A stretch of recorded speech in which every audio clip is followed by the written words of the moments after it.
Okay, here's another video. So a lot of times people ask me if I roll my positions in options, cash cards, puts, or covered calls. And I don't think I've ever made a video showing how you roll a position.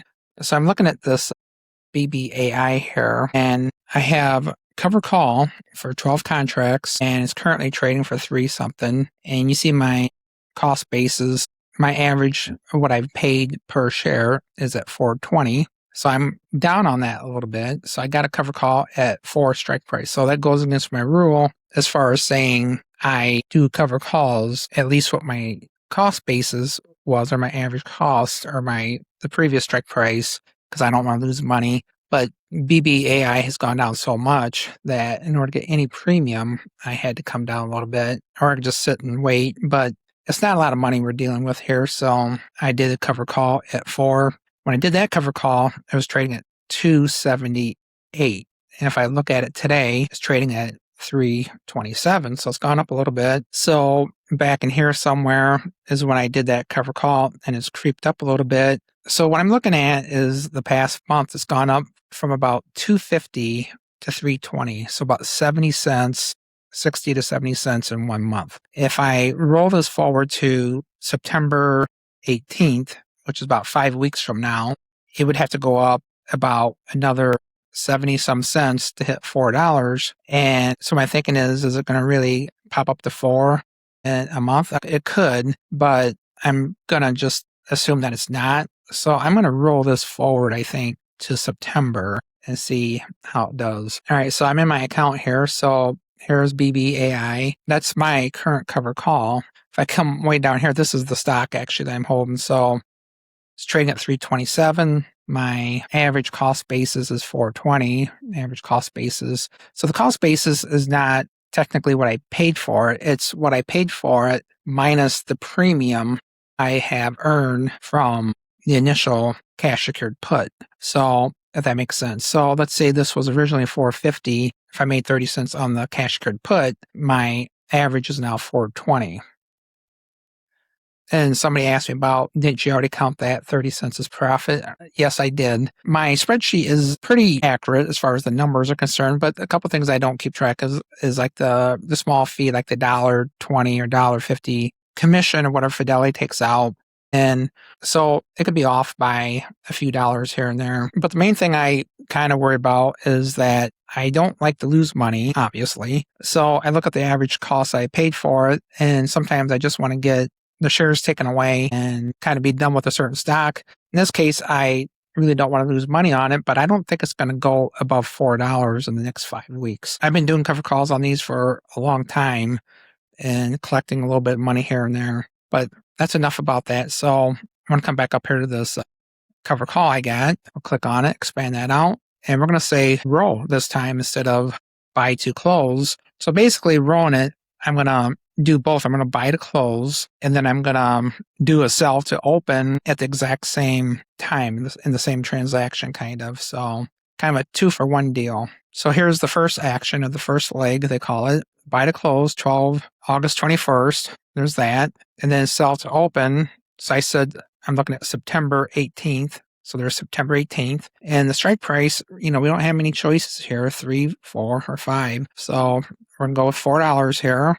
And it looks like it's 8 cents per share premium. So the credit I'll be getting is 83. So when I buy to close, I'll have to pay back. It's showing 2 cents here. And then when I sell to open, I'll be making 9 cents here. So let's go ahead and see how that works out. Okay, I jumped over on my Fidelity account and looked at the transaction here. It's a little confusing here. So here is what I think happened. So I did 12 contracts. However, it looked like 3 got filled originally. So it says partially filled, and it was just kind of stuck there. And so I canceled it and then refreshed it and then redid the trade, and then it filled the other 9. So what it looks like it did was I did the buy to close, 12 contracts, but only 3 contracts filled. So that would be 300 shares. And it looks like it did it at 1 penny per share, which is actually a decent price. And when I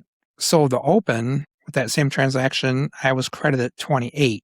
And then the second part of it, it did 9 contracts. Same thing. It looked like I did buy to close 1 cent a piece. So 900 shares, which is equal to $9 plus a little bit of fees or whatever. And then I immediately sold to open. So to open right here, 9 contracts, and it got filled at 8 cents. So the total credit, it looks like, is the 68 plus the 28 minus the 12. So around 80 some dollars or so. So let's go to the spreadsheet and fill that out, and we should be able to see exactly how we did on that. So that does happen occasionally where it splits the contract up, especially if you got a lot of contracts. So we closed at 1 cent and put in today's date. Actually, I already made a video for the weekly results here.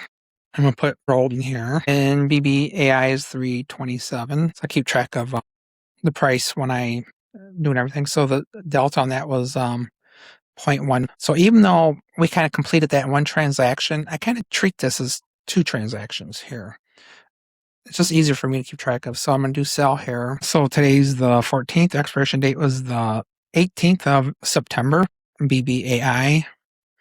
It's a covered call. Strike price is $4, 12 contracts. It just split up 2 transactions, one of 3 and one of 9.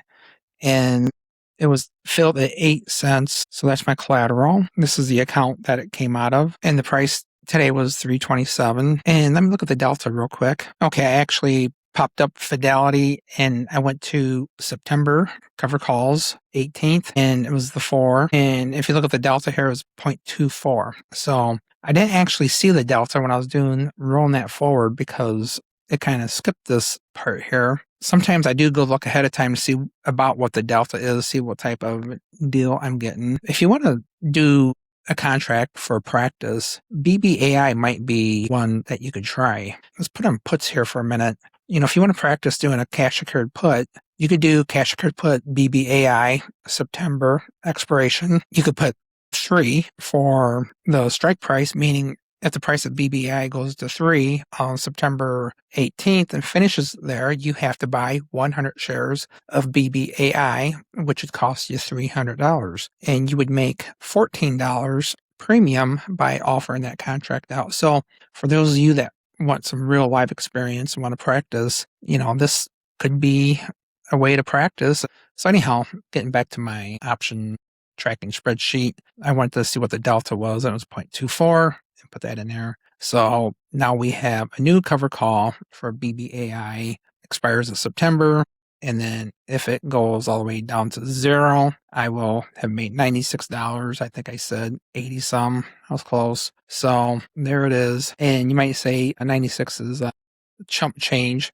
Well, let's go ahead and put 0 in there. And let's say we wait till 9/18 and it just expires. That would be a 2% return on my 4,800. Now I got a little bit more than that invested in BBAI, but so that's about a 35-day holding period and about a 2% return. So let's just say it's a 1.5% return per month. So over a year's time, that'd be like 18% return. So if you get 18% return on your money in any other investment, I think most people would take that. So even though BBAI is kind of being a dud a little bit for me, I'm still earning about 18% return on the amount that I have invested in BBAI. And like I said, it's a little bit more than 4,800. It's actually like $4.20 times 12. So this might be closer like to 5,200. That's why I said it's probably closer to 1.5% return instead of a 2% return. But either way, it's kind of okay. And here, like it shows 20% return annually. So now some people say, why don't you just get rid of BBAI, sell it and cut your losses or whatever. And the reason is because it's still making money off the cover calls. And that's, what you do. So anyhow, this is how you roll position, and I hope you learned something from this, and we'll see you in the next video.